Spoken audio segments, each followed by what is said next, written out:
中书令。沈乐清，好本事啊！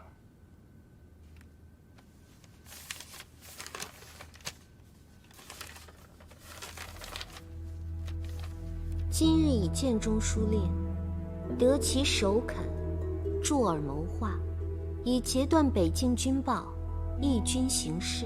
好了，怎么想威胁我？不敢。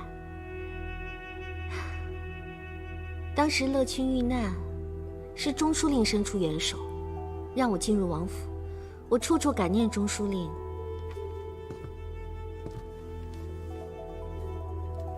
怎敢威胁中书令？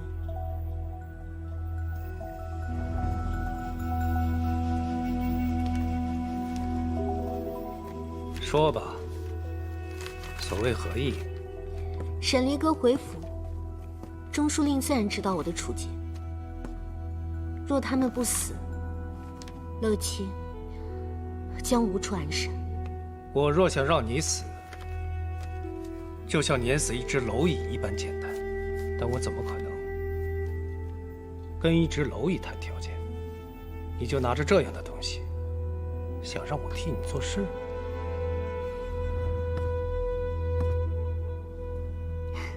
乐清不敢，只是路远已死，沈家如日中天，中书令难道就甘心放之任之？那你又能如何？有一人，或许有助于中书令。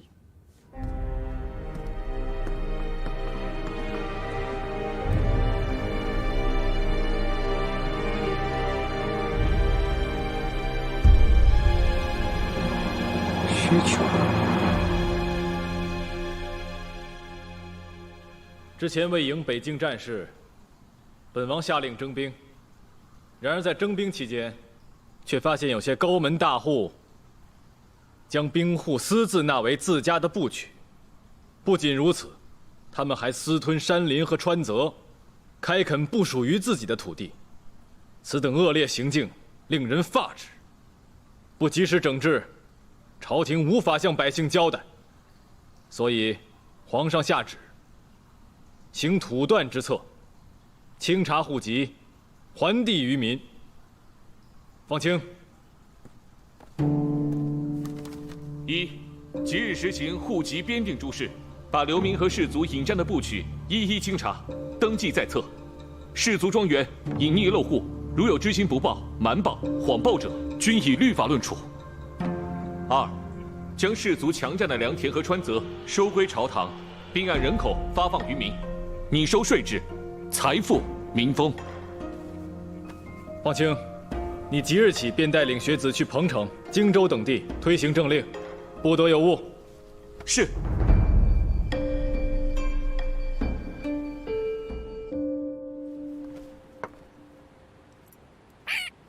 乖。哎，你想白吃啊？说话呀！殿下长乐，说呀！你干什么呢？哎，见过殿下，这个是我从西域贩子那儿买来的鹦鹉，会说人话。我琢磨着小新救了我想买个小玩意儿谢谢他。让他说两句，我听听。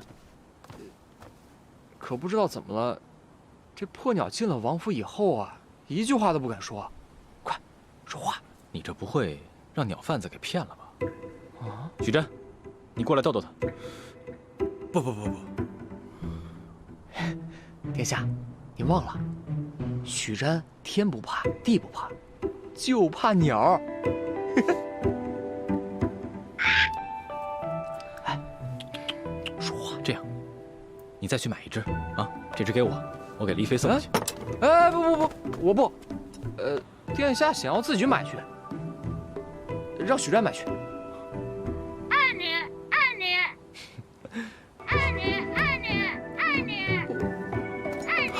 你个死鸟破鸟，在王府之中，你怎么能说如此污秽之言呢？许瞻，你呢？二女，不要过来，不然兄弟没得做。殿下，送给殿下了。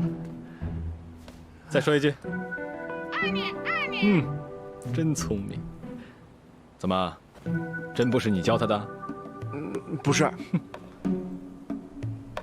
好，如鸟可教也。离哥，四哥，怎么这么高兴啊？你看这是什么？这是什么鸟啊？这是一种来自西域的鸟，叫做鹦鹉，可以学人说话。鹦鹉？真能学人说话啊？说话，说话。真会说人话呀！怎么叫他说这个呀？是我心有所想，有什么不能说的？既然是你心有所想，自己为何不说？怎么了？到时候会说的。到时候是什么时候？过几天就是上4节了，想不想出去玩？出去？真的吗？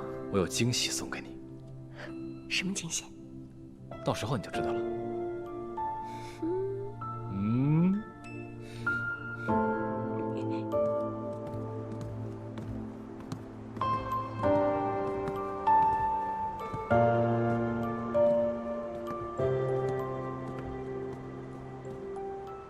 怎么了？不是要去船上吗？把眼睛闭上，我带你过去。为什么？把眼睛闭上，听话。那你可要抓紧我。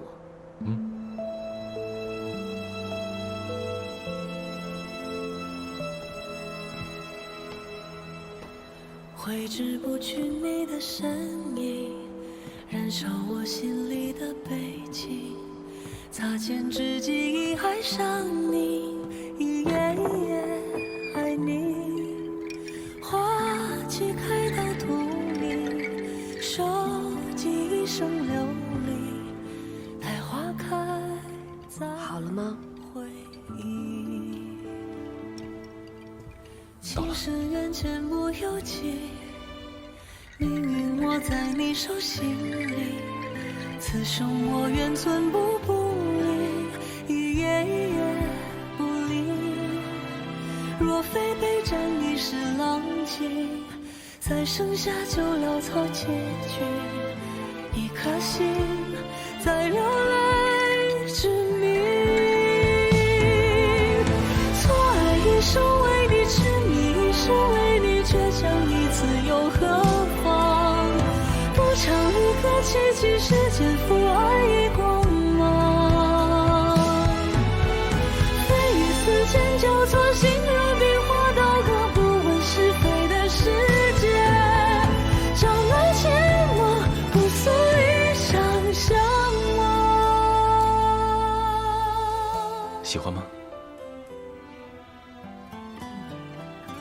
大婚那晚，我还是你的仇人。从那以后，我们经历了这么多生生死死，感谢你一直对我不离不弃，陪着我。我呢，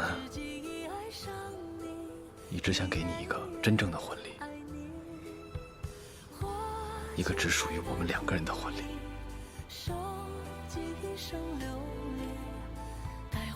李哥，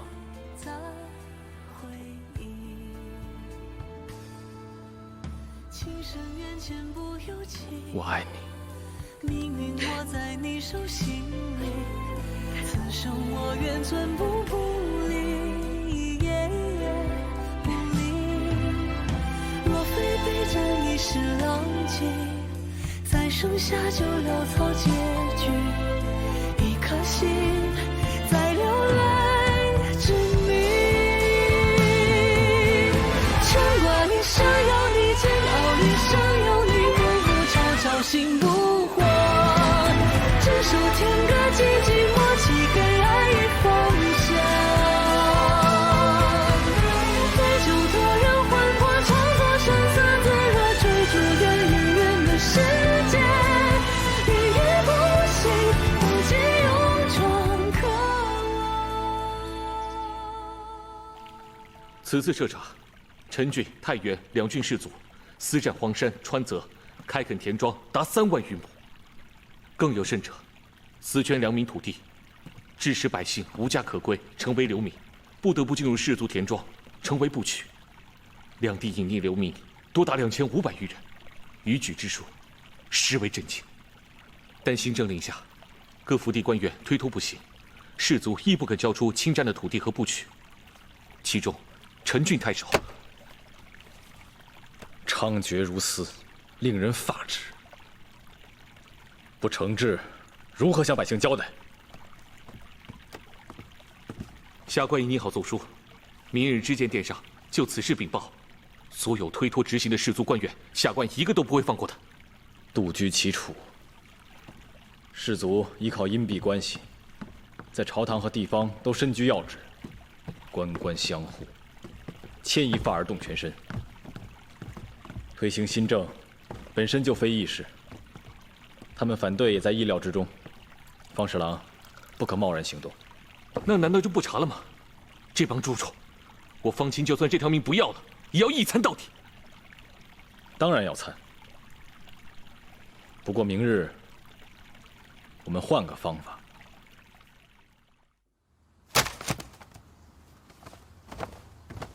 殿下息怒！息怒！息怒！叫本王如何息怒？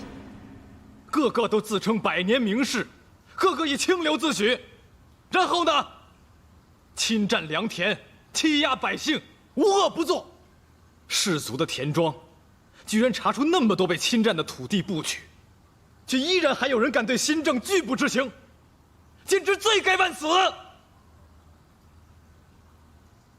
殿下，下官有事启奏。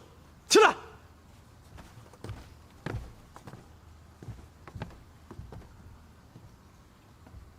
殿下，经地方官员调查丈量，此次陈郡和荆州查出顾氏侵占庄园1万亩，王氏私占徂来山、涂亥河等众多荒地。下官没有。没有？这不都是地方官员调查丈量过的吗？会有误会吗？好，来人，现在就带人去王府和顾府查。殿下，下官真的没有啊，下官没有侵占那么多呀。那山不是我们家的，柳家的，是不是柳莲？什么祖岚山？殿下，下官根本不清楚。还有，衡阳、南豫州、雍州，共计查出士卒侵占良田300万亩，隐匿流民5万余人。放清，胡说八道！这简直是自虚乌有，这是污蔑！你这是要陷我族人于不义呀！诸位可都是朝廷的肱骨之臣呐，连你们都侵占良田，强征百姓，你们实在太伤本王的心了。本王原本还感念着各位为北境捐献部曲，捐出私粮，没想到你们居然……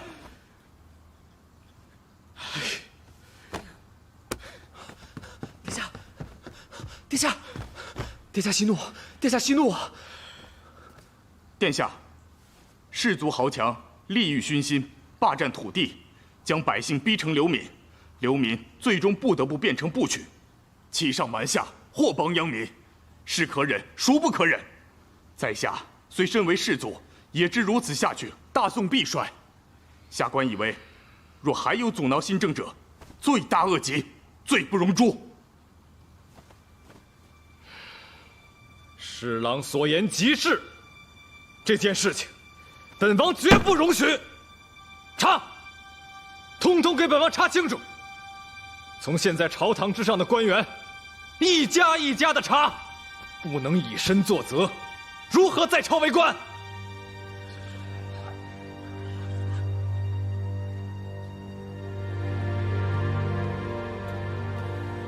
殿下稍安勿躁，下官认为此事还有诸多疑点。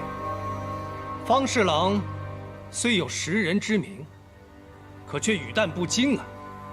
整个陈郡和荆州土地加到一起，才100万亩。按照方侍郎刚刚所言，这氏族所拥有的土地已经超过丈量之总和，这岂不荒谬？另外，徂徕山和涂亥河本为柳氏所有，又因为何故变为王家非法侵占？方侍郎，地方官员奉令行事，你用人不当，还不做核实，拿着这样的奏报在这知见殿上胡作非为、信口雌黄，如何在朝为官？错了，我让他们再三核实过的。中书令若觉得有错，请中书令拿出数目。方侍郎，你奉令调查，却不躬身亲历，如果冤枉了人，损害的可是朝堂的颜面。但中书令也不能说我有错就有错呀。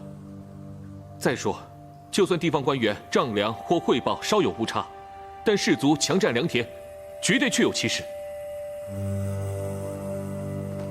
下官请受命继续调查，这次绝对亲力亲为，不会再出错了。殿下不可！殿下，方侍郎入仕尚短，经验不足，担此重任，恐怕会给朝堂带来灾难呐。尚书放心，下官这次绝不会再量错你家强占的土地了。行了，方侍郎，你确实经验不足，险些酿成大祸。若不是中书令沉着老练，及时提醒，按你这个数目查下去，那天下岂不是大乱了？你确实不宜再负责此事。那诸位大臣觉得谁更适合负责此事呢？中书令，中书令定能担此重任。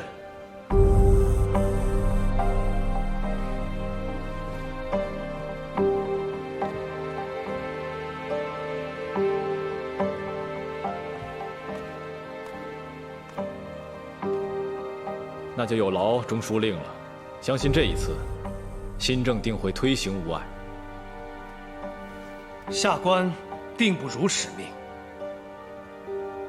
中书令谢浩，恪尽职守，征兵有功，擢升太傅，提尚书令，封东海公，着尚书令亲自督察，士族不取清查诸事。下官领命。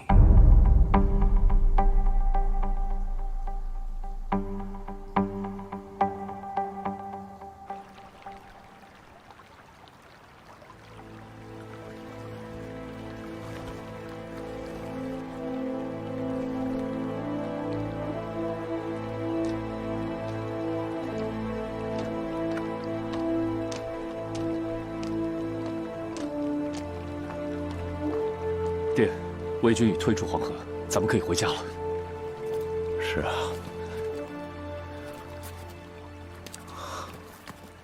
该回家了。爹，彭城王体谅爹年迈，让爹回朝做武兵尚书。可爹在北境打了一辈子的仗，还真是有些舍不得。你跟凤儿都长大了，这些年也算磨练有成，以后就靠你们了。请爹放心，我和凤儿定不负爹的期望。好儿子，传信给离哥和凤儿，咱们会健康，回家团圆。好。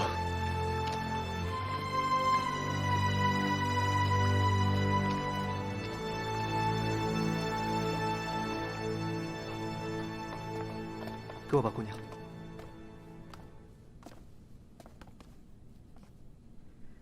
子金啊，我们来这里做什么？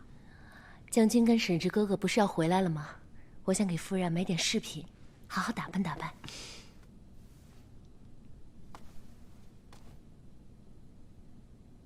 黎妃，你怎么也在这儿啊？沈夫人，这么巧啊，你也来这儿挑选首饰啊？黎妃，我们认识吗？夫人，前2天我们还去了彭城王府呢。是啊，我们还一起喝了莲子羹。莲子羹？嗯。啊，夫人，这家首饰铺非常的不错，您赶紧挑选挑选。啊，夫人，我们先这边看。好。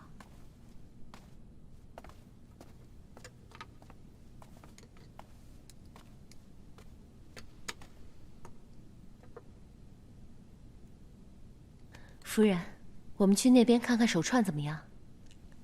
好啊。那边的好看，来。嗯。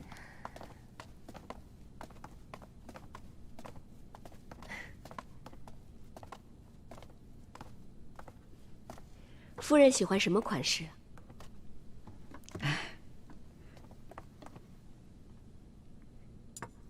夫人觉得这个如何？我觉得它一般了，这些镯子。那夫人喜欢什么样的呀？啊，我以前啊，让人做过一个镯子，是什么样的呢？哎呀，我还是想不起来了。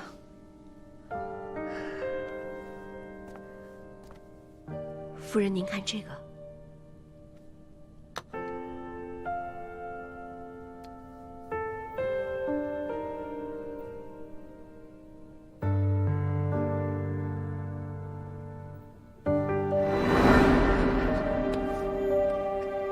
这手镯，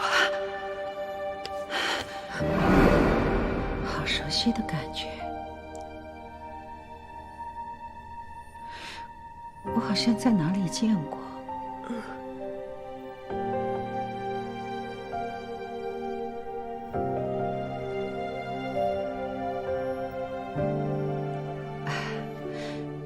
质地挺精良的，挺适合丽妃的气质。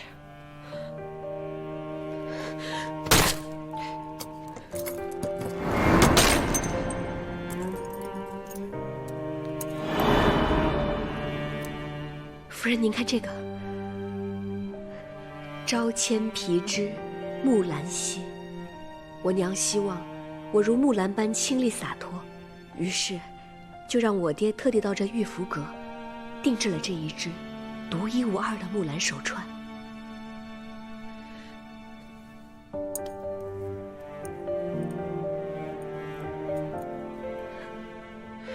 独一无二，朝千匹之木兰兮。娘希望你像木兰一样清丽洒脱，便让你爹为你特意打造了这条天下独一无二的木兰玉串。木兰玉串，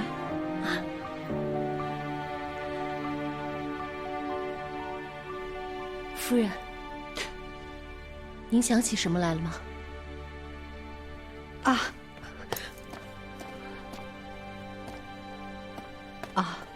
我想起来了，我今天还要去寺庙礼佛呢。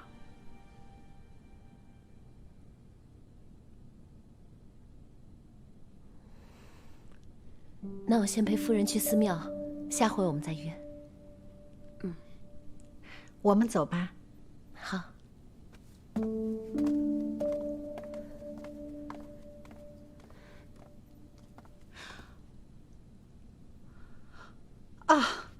对了，我想起来了，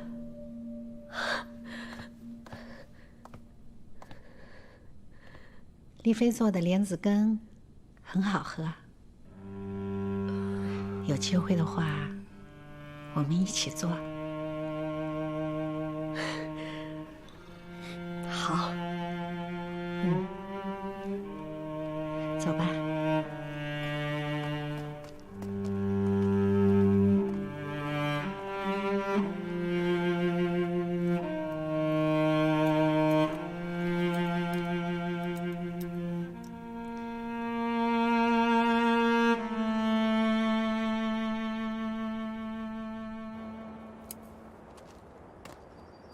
夫人很喜欢牡丹吗？以前高祖皇帝在时，曾说我最像这花中牡丹了。牡丹是花中魁首，高祖皇帝一定很敬爱您。以前我也是这么觉得。喜欢牡丹，是因为人人皆赞她是花魁。但现在倒觉得，抛开她的俗名俗论，牡丹花型圆满，玉笑珠香，姿态大方。其实她本身就很好看。是夫人的心境和从前不一样了。母亲，轩儿，这么一大早你去哪儿了？我这不担心母亲有旧疾，这也不比城内，寻医也不方便，就让季树多配了些药。还是我的轩儿有心啊。夫人，您看。哎呀，你这丫头可真是巧啊！这简简单单的几束花，经她这么一修剪啊，放在这个瓶子里，还真是好看呢。婉儿姑娘心灵手巧，可不只会插花，琴艺才是一绝啊？是吗？哦，对了，那天情急之下，婉儿姑娘不是还护着那琴谱呢吗？我想起来了，那琴谱对婉儿意义非凡，很是重要。那可是婉儿的心上人所送。不是的，婉儿不敢奢望。那个，我先把这个花放屋子里。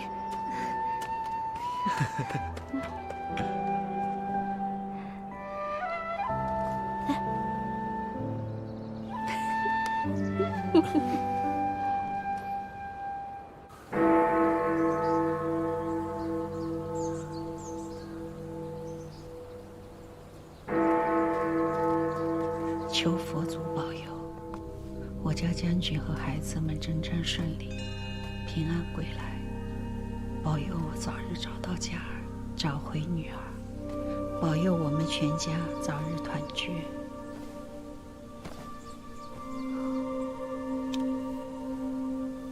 戏女祈求佛祖，保佑我早日找到亲生爹娘。如若成真，戏女愿一生如素。虽然在襁褓中便被坏人掳走，但我总能在梦中听到娘亲的歌声。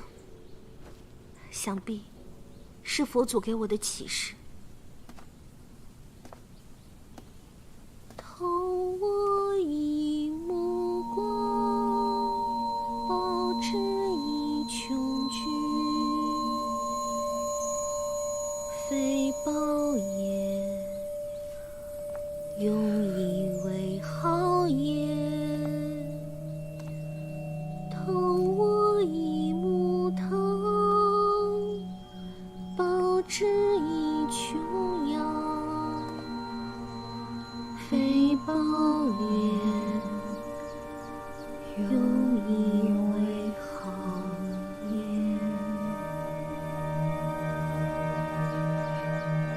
佳儿，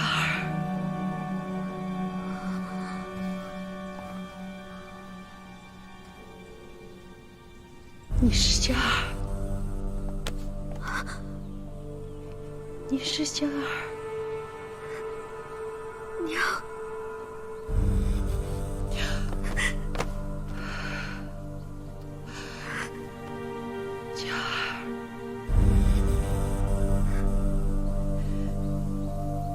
佳儿，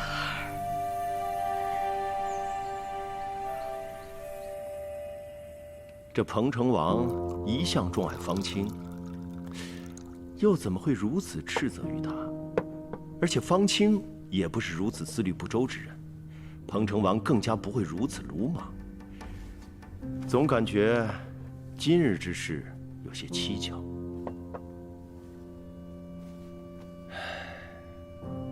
崔和、驻防，甚至陆远要杀他。彭城王都可以隐忍蛰伏，伺机而动。顾惟渊让他的几个手下怠慢新政，彭城王不是看不出来。至于那个方清，彭城王能委任他撰写新政要略，说明此人绝不是什么莽乱之人。尚书令的意思是，今日之见殿上是彭城王与方清设的一个局，目的就是为了让尚书令主理新政。还是柳侍郎眼明啊！彭城王是算准了我无法推辞，这士卒皆为我谢氏马首是瞻。若我推辞不受，彭城王还是会把新政交给方清，岂不是让士卒怀疑我早已经被殿下给说服？殿下是算准了士卒的心思，也算准了我的心思。可这烫手的山芋要是接了，又该如何化解？的确是难为尚书令了。不如我们召集顾惟渊、王猛等人前来，大家共同商议一下，言明现在的局势，大家同心协力，没准能够化解呢。那些人只能看到眼前之利，看不到来日之忧。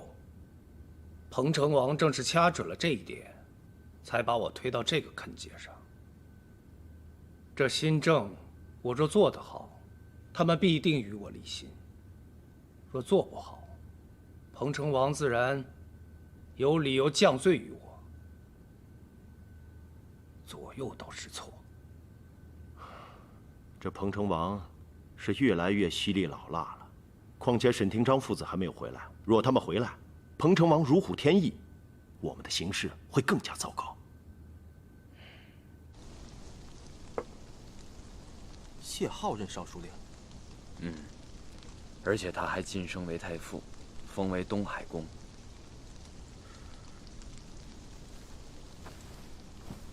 可是方清踌躇满志，一心要施展报复，不可能犯如此错误。殿下，这看来是要让谢浩来主理新政啊。那谢浩查也不是，不查也不是。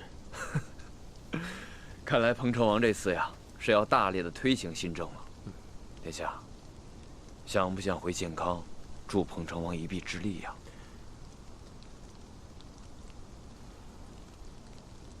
先不着急，刚把母亲安顿好，我想多陪她几日。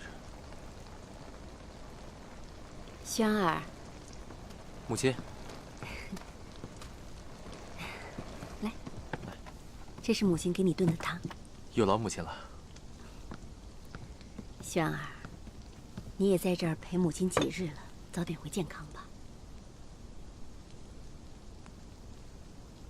来，您先坐。轩儿，是不是因为母亲的事，你四哥对你有点儿？没有，只是我离开的时候，四哥就希望我早点回去。轩儿，母亲知道你是一个有抱负之人，你也让姬叔关注着朝中政事。可是你迟迟不回建康，是不是因为母亲的事让你无法面对你四哥呀？母亲，这一次我们真的伤害四哥了。这次母亲错了，愧对了康儿，所以我让你早点回建康，多帮帮你四哥，也好替母亲多弥补一些。是，只是儿子希望母亲就在此修身养性，千万不要再涉朝堂。轩儿，你放心吧，我断不会再跟任何朝臣来往了。我就在这皇陵种种花，抄抄经，为你们祈福，也为自己赎罪。母亲，我知道您做的一切都是为了我，但是什么朝堂权位，我真的不在乎。我只希望担得起我肩上的担子，我对得起大宋，对得起百姓，做好这一切我就已经很开心了。我真的此生无憾。我知道，这次你四哥能够开恩放过我，那都是以多年来养育之情为代价换来的。如今走到这一步，母亲的心是很痛的。现在才明白，这世上没有什么事比亲情更重要的。我也不知道此生能不能再见到你四哥。一定会的，母亲已经知错了，四哥一定会原谅您的。真的吗？真的。母亲您放心，我会尽快回健康。雪儿肩上的担子，从来就没有忘。来，把这汤趁热喝了。谢谢母亲。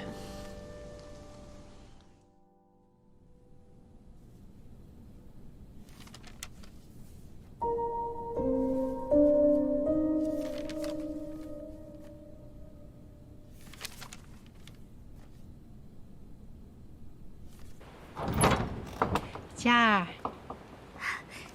来呀，快坐下。佳儿，你看看娘给你拿什么来了？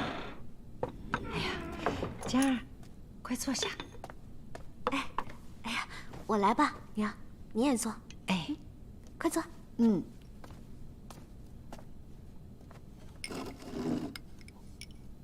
娘，您费心了。不费心，你快吃。那府里的人啊，我跟风儿说，这个是给大师的点心，他没怀疑的。你快尝尝。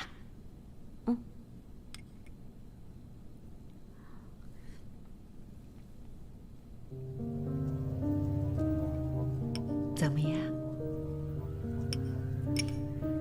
娘也喜欢吃苦的莲子羹吗？比起去掉莲心的清甜，我倒更喜欢这苦味儿。其实人这一辈子，就像这苦莲子，入口的时候虽然很苦，但回味却是甘甜。这个话你爹也说过，果然是血脉相连，心有灵犀。佳儿，娘好不容易找到你了，我带你回去见你爹。来，走，娘带你回去见你爹。娘，我们上次不是说好了，要等爹爹打完仗回来才回府的吗？说好的。是啊，您上次不是说，爹爹快打完仗回来了吗？娘，在爹爹回府之前，千万不要透露给任何人您已经找到我的事情。可娘舍不得你啊，娘每天都想见到你。来，娘，先坐。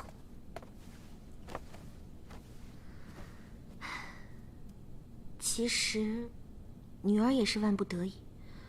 女儿以前也怀疑过，自己或许是沈家之女，还去了沈府。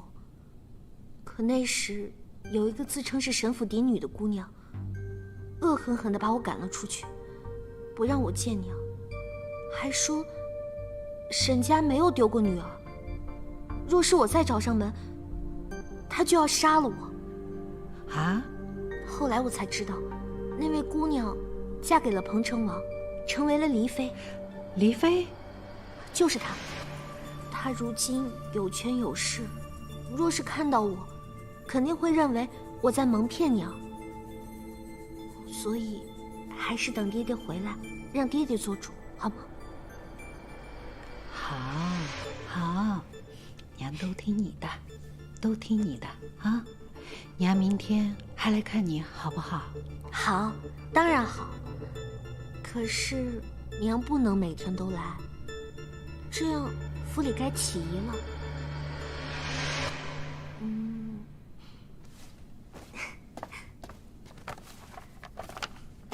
这样吧，娘和我一起把给爹祈福的经书抄完以后，娘再来，好吗？好，佳儿，你说什么，娘都听你的，娘都听你的。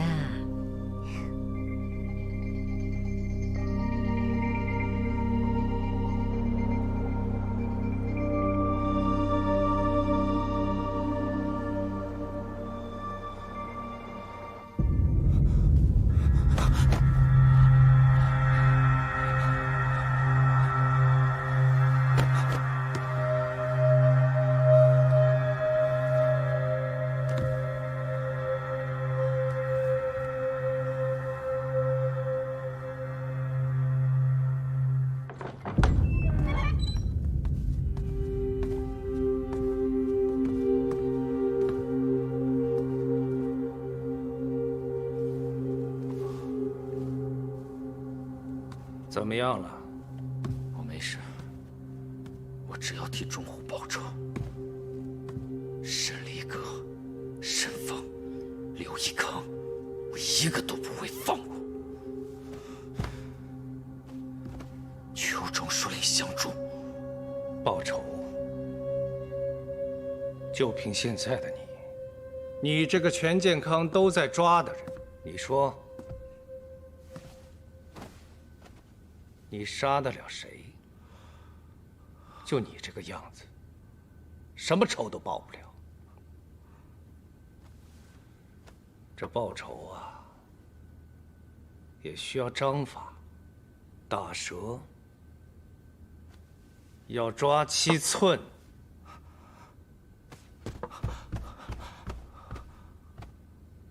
请钟书令赐教。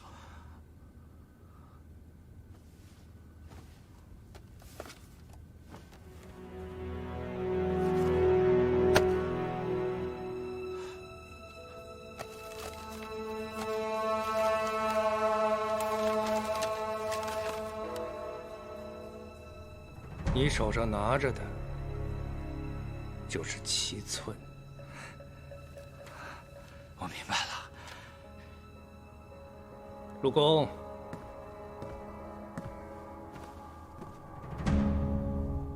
有什么事情，他可以帮助你。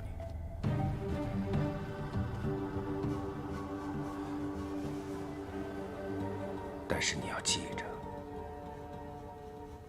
此事可跟我谢家无关。钟书令，放心。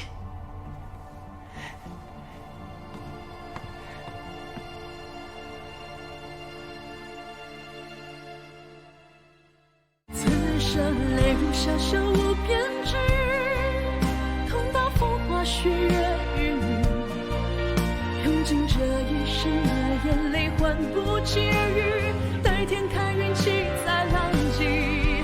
此刻各司切切操心志，爱抚刀笔剑鞘与你，踏过这一刻的生死绝尘而去。